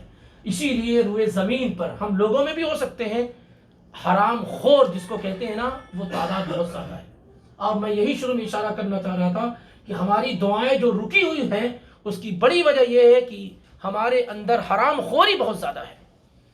اور یہ ایک سروے کے مطابق ہو سکتا ہے, یہ غلط بھی ہو, بعض علاقوں کے لیے ہو, یہ ہو سکتا ہے, لیکن مجموعی طور پر ایز ہول یہ ہوتا ہے کہ 90% سے زیادہ عورتیں میراث سے محروم کر دی جاتی ہیں, یا جو انہیں دیا جاتا ہے جو اللہ نے دیا اتنا نہیں دیا جاتا ہے. جیسے خیرات ان کو دے رہے ہیں, ان کا حق نہیں دے رہے ہیں, خیرات دے رہے ہیں. کہیں کہیں کیا میں نے دیکھا ہے کہ جیسے بڑا گھر ہے, 4 بھائی ہیں اور بہنیں ہیں, تو سارے بھائی اپنا گھر بنوا لیتے ہیں اور ایک کمرہ بنا دیتے ہیں, جتنی بھی بہنیں آئیں گی یہاں رہیں گی. ماشاءاللہ کیا دیا ہے آپ نے, ایسا لگ رہا ہے کہ اس کو کیا ہے خیرات دی. خود 4 5 کمرے ایک بھائی پہ, اور 5 بہنوں کے لیے کمرہ بنا دیا گیا ہے, اور کیا کہہ کر کے کہ آئیں گی تو یہاں رہیں گی, ان کے لیے ہے. یہ قطعاً نہیں, تو کچھ جگہوں پر جہاں تھوڑا ان کو اپنے اعتبار سے لگتا ہے دیکھو میں نے دیا، اگر اکثر جگہوں پر کیا ہے محروم ہونے والا معاملہ ہے۔ یہ گاؤں میں تو یہ عام ہے، مطلب آپ یہ سمجھیں کہ جیسے آپ میں سے بھی بہت سارے لوگ ہوں گے تو ان کے ذہن میں بھی نہیں ہوگا کہ مجھے اپنی بیٹیوں کو بھی میرے مال میں دینا ہے۔ اگر آپ میں سے کسی نے ایسا سوچا ہے یا کسی کے علاقے میں ایسا ہوتا ہے تو اس پر وہ سختی کر کے جائے۔ ہرگز آپ کی موت نہ ہو مگر یہ کہ آپ نے اپنے گھر والوں کو ایجوکیٹ کر رکھا ہو، اتنا سکھا رکھا ہو کہ میرا طریقہ، میری پراپرٹی شریعت کے مطابق کیسے تقسیم ہونی ہے۔ تو اس معاملے میں عورتوں کے ساتھ بڑی زیادتیاں ہیں، اور عورتوں کا حق کھانا، جیسے ایک آدمی مرد کا حق کھا لے یہ بھی گناہ ہے، لیکن عورت کا حق کھانا اور بڑا گناہ ہے۔ نہیں سمجھ پائے؟ 100 روپیہ کسی مرد کا آپ کھا لیں ظلمن، اور 100 روپیہ کسی عورت کا آپ کھا لیں، تو اللہ کے ہاں عورت کا کھایا ہوا جو 100 ریال ہے وہ مرد کے کھائے ہوئے کے مقابلے میں کیا ہے؟ زیادہ گناہ رکھتا ہے، کیونکہ اللہ کے پیغمبر فرمایا اللہم انی احرج حق الضعیفین الیتیم والمرأة۔ عورتیں کمزور ہیں، کماتی نہیں ہیں، ان کے پاس بینک بیلنس نہیں ہے، جو اللہ انہیں دے رہا ہے وہ تو ان تک دے دو۔ اس لیے اس میں سے کھانا یہ کیا ہے؟ یتیم کا مال کھانا اور عورت کا مال کھانا، یتیم اور عورت کا مال کھانا یہ انتہائی بڑا جرم ہے۔ ہو سکتا ہے آپ میں سے بہت سارے مہر کھا کے بیٹھے ہوئے ہوں، نہ دیے ہوں۔ اس کو اچھی طریقے سے جان لیں کہ یہ بڑا جرم ہے۔ جن لوگوں نے مہر نہیں دی ہے یا باندھ لی ہے وہ فوری طور پہ اس کو ادا کریں۔ وَآتُوا النِّسَاءَ صَدُقَاتِهِنَّ نِحْلَةً، خوشی خوشی اپنی عورتوں کو ان کا مہر دے دو۔ ہاں وہ اپنی طبیعت سے، اپنی مرضی سے اگر کچھ چھوڑ دے فَقُلُوهُ هَنِيئًا مَرِيئًا۔ ہمارے علاقوں میں ایسا چلتا ہے کہ جب کسی آدمی کے مرنے کا وقت آتا ہے تو بیگم سے کہتا ہے میری مہر معاف کر دو، پوری زندگی بھر جو ہے اس کے ساتھ رہے، اس کو حلال اللہ تعالیٰ نے مہر کی بنیاد پہ کیا، مہر دیے بغیر تم جو ہے پوری زندگی اس کے ساتھ رہے، اب مرنے کا وقت آیا تو اس سے معافی مانگ رہے، معاف کرا رہے ہو، کتنی بڑی جہالت ہے۔ تو یہ چیزیں عورت کے حق میں سے یہ قطعاً نہیں کھانا چاہیے، قطعاً نہیں کھانا چاہیے۔ تو عورت کا مال کھانا یہ اور بڑا کیا ہے؟ جرم ہے۔ اور اگر ابھی ہمارے معاشرے میں دیکھیں گے، جیسے کوئی آدمی اگر سود پہ کام کر رہا ہے تو لوگ آ کے پوچھتے ہیں مولانا ان کے یہاں کھانا کھا سکتے ہیں کیا؟ ان کے یہاں شادی میں جا سکتے ہیں کیا؟ کوئی آدمی رشوت کھا رہا ہے تو پوچھتے ہیں کہ ان کے یہاں، اور جو بہنوں کا حصہ ڈکار کے کھا رہے ہیں ان کے بارے میں نہیں کوئی آ کے پوچھتا ہے کہ بھائی ان کے یہاں شادی میں جا سکتے ہیں کہ نہیں، ان کے یہاں کھانے پینا کھا۔ بھائی جرم ایک ہے، جرم ایک ہے، لیکن دیکھیے سزا کا معیار بالکل الگ الگ ہے۔ اگر کوئی آدمی معاشرے کے اندر سود کھا رہا ہے کھل کر کے، یا حرام کام کھا رہا ہے، یا زنا کی کمائی کھا رہا ہے، تو ماشاءاللہ معاشرہ اس کو الگ نگاہ سے دیکھتا، اور وہیں جو بہنوں کا، بیٹیوں کا حصہ کھا کر بیٹھے ہوئے ہیں، کھا رہے ہیں، اس پر کوئی مسئلہ نہیں ہے، کھا رہے ہیں پی رہے ہیں ایسے، تو وہ جرم نہیں نظر آتا۔ اور اس کو دیکھیے کہ کیا کہتے ہیں، یعنی اسٹوپڈ ایکسکیوز دیتے ہیں، کہتے ہیں کہ بہنیں کہتی ہیں کہ نہیں ہم نے آپ کو دے دیا۔ بہنیں کیا کہتی ہیں؟ نہیں بھیا آپ لے لیجئے، بھائی آپ لے لیجئے۔ مجھے تو معلوم نہیں ہے ایسا کہ ہمیشہ بہنیں معاف کیوں کر رہی ہیں، بھائی کیوں نہیں معاف کرتے ہیں؟ وہ کمزور ذات وہ معاف کر دے، دان دے دے تمہیں، تم کیوں نہیں دیتے ان کو؟ یہ سب بے بنیاد باتیں ہیں، کوئی بہن معاف نہیں کرتی ہے، لیکن مسئلہ اس کے پاس کیا ہوتا ہے کہ وہ جس گھر میں پلی بڑھی ہوتی ہے، اس گھر میں اس کے باپ کی، اس کی ماں کی یادیں وابستہ ہوتی ہیں، بھائی بہنوں کی محبتیں ہوتی ہیں، بھتیجوں کی محبتیں ہوتی ہیں، وہ بیچاری دوسرے گھر میں ہوتی ہیں، سوچتی ہیں کہ اس گھر سے ہمارا رشتہ برقرار رہے، اگر پراپرٹی چھوڑ دینے سے میرا آنا جانا رہے گا، میری بچپنوں کی یادیں وابستہ ہوں گی، تو ٹھیک ہے میں اس کی قربانی دینے کے لیے تیار ہوں۔ وگرنہ کوئی خاتون، کوئی عورت یہ جو ہے خوش دلی کے ساتھ کیا اپنی پراپرٹی کو کسی بھی صورت میں چھوڑنے کے لیے تیار نہیں ہوتی، اس کو بھی اس کی ضرورت ہوتی ہے۔ تو یہ اس معاملے میں جو کوتاہی کی جاتی ہے میرے بھائی، بہت بڑی کوتاہی ہے۔ آپ یہ جان کر حیران ہوں گے کہ اسلام میں میراث کا کوئی قانون نہیں تھا، طریقے کا کوئی لا نہیں تھا، کوئی قانون تھا ہی نہیں، کوئی قانون تھا ہی نہیں۔ یہ قانون بنا کیسے؟ یہ قانون میراث کا آیا کیسے؟ جانتے ہیں آپ کیسے آیا؟ غزوہ احد میں ایک صحابی سعد بن ربی رضی اللہ تعالیٰ عنہ، وہی صحابی جنہوں نے سعد بن ابی وقاص یا عبد الرحمن بن عوف سے کہا تھا میری 2 بیویاں ہیں، ایک جو اچھی ہو ان کو طلاق دے دیتا ہوں، عدت گزر جانے کے بعد نکاح کر لینا، میری پراپرٹی آدھی آدھی تقسیم کر لیتے۔ وہی سعد بن ربی کو کہ جب شہادت ہوئی غزوہ احد میں تو ان کی 2 بیٹیاں تھیں، ایک بیوی تھی، سارے مال پر ان کے بھائی نے قبضہ کر لیا. یہ طریقہ تھا، کوئی اسلامک لا آیا نہیں تھا، قانون نہیں آیا تھا. سعد بن ربیع کی شہادت ہوئی، 2 چھوٹی بیٹیاں بیوی، سارے مال پر ان کے بھائی نے قبضہ کر لیا. سعد بن ربیع کی بیوی، سنن ابو داؤد میں، ترمذی میں، ابن ماجہ میں، مسند احمد میں حدیث موجود ہے جابر بن عبداللہ رضی اللہ تعالیٰ عنہ کے ذریعے سے کہ وہ اپنی دونوں بیٹیوں کو لے کر آئیں، ایک ہاتھ میں یہ ایک طرف یہ، اور کہنے لگے اللہ کے پیغمبر سے یہ پہلا کیس ہے جو رجسٹر کیا جا رہا ہے. کس کے ڈیمانڈ پر؟ خاتون عورت کے ڈیمانڈ پر رجسٹر کیا جا رہا ہے. کیا کہنے تھی؟ ہاتانی ابنتا سعد، اے اللہ کے پیغمبر، اے چیف جسٹس، اے عدل کے پیغمبر، یہ سعد بن ربیع کی بیٹیاں ہیں. قتل ابوہما معک یوم احد شہیدا، ان دونوں بچوں کے والد آپ کے ساتھ لڑتے ہوئے احد کے میدان میں شہید ہو گئے ہیں. وَإِنَّ أَمَّهُمَا أَخَذَ مَا تَرَكَ أَبُوهُمَا، اور ان دونوں کے چچا نے جو کچھ ان کے والد نے چھوڑا تھا سب لے لیا ہے. اللہ کے پیغمبر صلی اللہ علیہ وسلم نے یہ کیس سنا، لیکن آسمان سے اب تک کوئی لا اور قانون نہیں بنا. یہ کیس رجسٹرڈ ہوا پہلی مرتبہ اسلامک عدالت میں، اور اس کیس کو رجسٹر کرانے والی کون؟ خواتین تھیں، عورتیں تھیں. پیارے رسول نے یہ کہہ کر کے بھیج دیا کہ یقضی اللہ فی ھذا، اللہ تعالیٰ اس معاملے میں کیا ہے، ضرور فیصلہ کرے گا. اس کے بعد جب کیس رجسٹرڈ ہو گیا، اس کے بعد اللہ تعالیٰ نے آیت میراث نازل فرمائی، آیت نمبر 11-12 سورہ نساء کی. وہ آیت نازل ہوئی جس میں اللہ تعالیٰ نے یہ بات بیان فرمائی کہ لڑکی کا حصہ، 2 لڑکیوں کا حصہ مل کر کے ایک لڑکے کا ہے.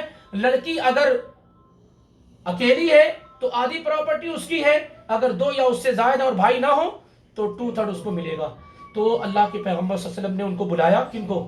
سعد بن ربیع کے بھائی کو بلایا، اور سب سے پہلے طریقے کے سلسلے میں پیارے رسول صلی اللہ علیہ وسلم کی زبان سے جو الفاظ نکلے ہیں اس کو یاد رکھیے. آپ نے فرمایا آتی ابنتی سعد الثلثین، سعد کی دونوں بیٹیوں کو 2/3 دے دو. یہ پہلا فیصلہ جو اللہ کے نبی صلی اللہ علیہ وسلم کی عدالت میں ہوا ہے. سعد کی دونوں بیٹیوں کو 2/3 دے دو. واتی امہما الثمن، اور اس کی ماں کو، ان دونوں کی ماں کو 8واں حصہ دے دو. وما بقیا فہو لک، اور جو بچ گیا وہ تمہارا ہے، جو بچ گیا ہے وہ تمہارا ہے. تو جن عورتوں کی وجہ سے میراث کا قانون آیا، آج انہی عورتوں کو میراث سے کیا ہے، محروم کر دیتے ہیں. انہی عورتوں کو میراث سے محروم کر دیتے ہیں. دوسری بات، اپنی ہماری بہنیں بھی موجود ہیں، بیٹیاں بھی ہیں، مائیں بھی ہیں، ان سے یہ درخواست ہے کہ وہ اپنا حصہ معاف نہ کریں. ان سے یہ درخواست ہے کہ وہ اپنا حصہ نہ چھوڑیں. کیا وہ پسند کریں گی کہ ان کا بھائی جہنم کی آگ میں جلے؟ حرام خوروں کی تعداد میں اضافہ نہ کریں. اگر آپ اپنے حق کو نہیں لیں گی تو آپ کا وہ بھائی آپ کی جائیداد کو نہ کھا رہا ہے، اور اس طریقے سے حرام کھانے والوں کی تعداد میں اضافہ ہوگا، اور آپ کا یہ بھائی اس عمل کی وجہ سے جہنم میں بھی داخل ہو سکتا ہے. اس لیے آپ یہ مت سمجھیں کہ آپ کے حصے چھوڑ دینے سے بیماری ختم ہو جائے گی. آپ کے حصہ لینے سے یہ بیماری کا خاتمہ ہوگا، حرام خوری کم ہوگی، اسلام کا نظام قائم ہوگا. اس لیے کوئی بھی خاتون، کوئی بھی بہن بیٹی اپنے حصے سے کسی بھی صورت میں دستبردار نہ ہو. دوسری بات میں ان سے خود کہنا چاہتا ہوں کہ آپ کیوں دستبردار ہو رہی ہیں، کیوں بھائیوں کو دے رہی ہیں؟ آپ کی اپنی اولادیں موجود ہیں. بھائی زیادہ قریب ہے یا اولاد زیادہ قریب، یا شوہر زیادہ قریب ہے؟ آپ کے مال پر زیادہ حق اور اختیار کس کا ہے؟ آپ کی اولاد کا ہے، آپ کے شوہر کا ہے. آپ بھائیوں کو کیوں دے رہی ہیں؟ تو یہ قطعاً نہیں ہونا چاہیے. تیسرا معاملہ میں ان سے یہ کہنا چاہوں گا کہ اگر کوئی آدمی، کوئی بھائی آپ کو حصہ نہ دے تو اپنی کوشش بھر اس سے فائٹ کر کے حصہ لینے کی کوشش کیجیے. اگر آپ میں طاقت ہے، قوت ہے، آپ اپنے بھائیوں سے حصہ لے سکتی ہیں تو آپ ایسی جگہوں پر، ایسی آرگنائزیشن سے مل کر کے جو آپ کو حصہ دلا دیں، ان کے پاس جا کر کے حصہ لینے کی کوشش کیجیے. اس کو چھوڑیے نہیں. حصہ مانگنا، حصہ طلب کرنا یہ اسلام میں جائز اور درست ہے، بلکہ بسا اوقات یہ واجب اور ضروری ہے. اگر میں اس کی مثالیں دوں تو آپ تعجب کریں گے. صحیح بخاری میں جب اللہ کے پیغمبر صلی اللہ علیہ وسلم کی وفات ہو گئی اور ابو بکر صدیق رضی اللہ تعالیٰ عنہ امیر المومنین بنا دیے گئے، تو فاطمہ رضی اللہ تعالیٰ عنہ اپنے والد کی طریقے میں حصہ مانگنے کے لیے کہاں گئی؟ ابو بکر صدیق رضی اللہ تعالیٰ عنہ کے پاس گئی اور کہنے لگی کہ میرے والد نے جو طریقہ چھوڑا ہے اس میں جو میرا حصہ مجھے دیا جائے۔ یہ الگ بات ہے کہ ان کا یہ ڈیمانڈ درست اور صحیح نہیں تھا، کیونکہ پیارے رسول کی حدیث ہے لا نورثو، ہم کسی کو وارث نہیں بناتے، ما ترکنا صدقہ، ہم جو چھوڑ دیتے وہ سب کیا ہو جاتا ہے؟ صدقہ۔ یہ انبیاء کے ساتھ خاص ہے۔ تو یہ کہہ کر کے امیر المومنین ابو بکر صدیق رضی اللہ تعالیٰ عنہ نے واپس کر دیا، لیکن خاتون جنت گئیں کہاں؟ اپنا حصہ لینے کے لیے۔ اب آپ کہتی ہیں کہ نہیں ہم کو ضرورت نہیں ہے، آپ ان سے زیادہ تقوی ان میں آ گیا ہے، ان سے زیادہ پرہیزگاری آپ میں آ گئی ہے کہ آپ یوں ہی اپنے بھائیوں کو چھوڑ دیتی ہیں اور اس طریقے سے حرام خوری کی تعداد میں اضافہ ہوتا ہے۔ خاتون جنت گئی، یہ آپ کے باپ کی نشانی ہے جو اللہ نے آپ کو دیا، یہ آپ کا مال ہے، آپ کا شوہر آپ پہ خرچ کرتا ہے جو ضرورت کے علاوہ ہے، وہ آپ پر احسان ہوتا ہے، یہ وہ مال ہے جو آپ کا اپنا ہے، جو اللہ نے دیا ہے۔ اس طرح کا مال دنیا میں نہیں ملتا ہے جسے آپ چھوڑ دیتے ہیں، جو اللہ آپ کو دے رہا ہے، آپ کا مال ہے، اللہ کہتا ہے یہ آپ کا، اسے آپ چھوڑ دیتے ہیں۔ تو اس طرح کا مال دنیا میں آپ کو دوبارہ آسانی سے نہیں ملے گا۔ تو اولاد کے مال میں جو طریقہ ملتا ہے، بیٹی کے مال میں جو طریقہ ملتا ہے، باپ کے مال میں جو طریقہ ملتا ہے، شوہر کے مال میں جو طریقہ ملتا ہے، ماں کے مال میں جو طریقہ ملتا ہے، کبھی بھی ہماری بہنوں کو، بیٹیوں کو، ماں کو نہیں چھوڑنا چاہیے، کیونکہ یہ اللہ نے دیا ہے، یہ آپ کا اصل مال ہے، اس جیسا پیور مال آپ کو دوبارہ ملنے والا نہیں ہے۔ دوسری بات، یہ ایک مثال ہے، بہت ہو گیا۔ دوسری مثال، بس تھوڑا، جب ابو بکر صدیق رضی اللہ تعالیٰ عنہ کا زمانہ ہے، ایک نانی آئی، نانی جان رہے نا، نانی آئی امیر المومنین کے پاس، یہ ڈیمانڈ جو ہو رہا ہے صرف عورتوں کی جانب سے، یہی میرا بیس ہے بتانا۔ نانی آئی امیر المومنین ابو بکر صدیق رضی اللہ تعالیٰ عنہ کے پاس اور کہنے لگی میرے نواسے کے مال میں میرا حصہ دیجیے۔ سن کر تھوڑا تعجب ہوگا آپ کو، لیکن انشاءاللہ بھی حل ہو جائے گا۔ میرے نواسوں کے مال میں میرا حصہ دیجیے۔ کون آیا؟ نانی آئی امیر المومنین ابو بکر صدیق رضی اللہ تعالیٰ عنہ کے پاس۔ تو ابو بکر صدیق رضی اللہ تعالیٰ عنہ نے کہا کہ میرے اپنے علم کی حد تک تمہارا کوئی حصہ نہ اللہ کی کتاب میں اور نہ نبی صلی اللہ علیہ وسلم کی سنت میں ہے، لیکن میں صحابہ سے اس معاملے میں مشورہ کروں گا، گفتگو کروں گا۔ چنانچہ ابو بکر صدیق رضی اللہ عنہ نے صحابہ سے پوچھا، تو مغیرہ ابن شعبہ رضی اللہ تعالیٰ عنہ نے کہا کہ اللہ کے پیغمبر نے نانی کو چھٹا حصہ دیا، پوری پراپرٹی کا کون سا حصہ؟ چھٹا حصہ، یعنی 100 ریال اگر میت نے چھوڑا ہے تو 16 ریال سم تھنگ۔ تو ابو بکر صدیق رضی اللہ تعالیٰ عنہ نے کہا کہ اس پر کوئی گواہ ہے آپ کے پاس؟ تو محمد بن مسلمہ دوسرے صحابی کھڑے ہو کے کہا میں بھی اس وقت موجود تھا، میں بھی کیا ہے اس وقت موجود تھا۔ ابو بکر صدیق رضی اللہ تعالیٰ عنہ نے نانی کو چھٹا حصہ دیا۔ پھر اس کے بعد عمر بن خطاب رضی اللہ تعالیٰ عنہ کا زمانہ آیا تو دادی آئی، کہنے لگی میرے کو میرے پوتے کے مال میں حصہ چاہیے جو اللہ نے دیا ہے۔ تو عمر بن خطاب رضی اللہ تعالیٰ عنہ نے کہا کہ جو ہمارے بڑوں نے فیصلہ کیا ہے اللہ کے پیغمبر نے اور ابو بکر صدیق نے، میں اسی پہ قائم ہوں، لیکن اگر دادی اور نانی دونوں ہیں تو چھٹے حصے میں دونوں کیا ہے؟ آدھا آدھا ہو جائیں گی۔ تو اگر ماں موجود نہیں ہے، یہ قاعدہ یاد رکھیے، ماں اگر موجود نہیں ہے مرنے والے کی اور نانی ہے تو نانی ماں کے قائم مقام ہوتی ہے۔ اس قاعدے کو یاد رکھیے، نانا کا کوئی حصہ نہیں بنتا ہے، لیکن نانی ماں کے درجے میں ہوتی ہے۔ ماں کو جو حصہ ملنا ہے ماں کی غیر موجودگی میں کس کو ملے گا؟ نانی کو ملے گا۔ پیارے رسول صلی اللہ علیہ وسلم بیان کرتے ہیں جعل للجدتی السدس اذا لم تكن دونها ام، سنن ابو داؤد کی روایت ہے کہ نبی علیہ الصلوۃ والسلام نے دادی یا نانی کا چھٹا حصہ متعین کیا اگر ماں موجود نہیں ہے۔ اگر نانی اور دادی دونوں اکٹھا ہو گئی تو چھٹے حصے میں دونوں آدھا آدھا کر لیں گے، یا نانی موجود ہے یا دادی صرف موجود ہے اور ماں نہیں ہے تو چھٹا حصہ پورا نانی یا دادی کو چلا جائے گا۔ تو نانی اور دادی تک آئی ہیں بڑی بڑی عدالتوں میں اپنا حصہ مانگنے کے لیے، اور آپ اس کو چھوڑ رہے ہیں۔ تو یہ جو چھوڑنا، آپ اس کو دین سمجھنے قطعاً دین نہیں، آپ کا حق ہے جو اللہ نے دیا، آپ کو مال کی ضرورت ہے، آپ اسے اللہ کے نام میں صدقہ کریں گی، اس کو استعمال کریں گی تو آپ کا کیا ہے؟ وہ فائدہ۔ تو یہ خطرناک چیز ہے جو میراث کے سلسلے میں ہمارے درمیان کیا ہے؟ موجود ہے۔ تو اس کو عام کیجئے، تطبیق نہیں ہے، زمین پر اس پر عمل نہیں ہو رہا۔ ہر شخص کو چاہیے کہ پائی پائی کا حساب لگائے، مما قل منہ او کثر، چاہے چھوڑا ہو یا زیادہ ہو. کبھی کبھی مرنے والا آدمی ایک گھر چھوڑ کے مر گیا، تو بھائی لوگ کہتے ہیں ایک ہی گھر ہے، کیسے تم کو دیں؟ تو 4 بھائی ہیں تو اس میں حصہ لگاتے ہیں، دیواریں بناتے ہیں. اب بہنوں کو دینے کے لیے کہتے ہیں ایک ہی گھر تو ہے، جیسے تم نے اپنی دیوار بنائی ویسے بہنوں کی دیوار بنے گی، ان کا جو حصہ ہے وہ بنیں گے، وہ گھیریں گے اپنا. تو مال تھوڑا ہو، قرآن نے کیا کہا؟ مما قل منہ او کثر، چاہے مال تھوڑا ہو یا زیادہ ہو، سب میں برابر برابر جو اللہ نے تقسیم کیا ہے وہی تقسیم ہونی چاہیے.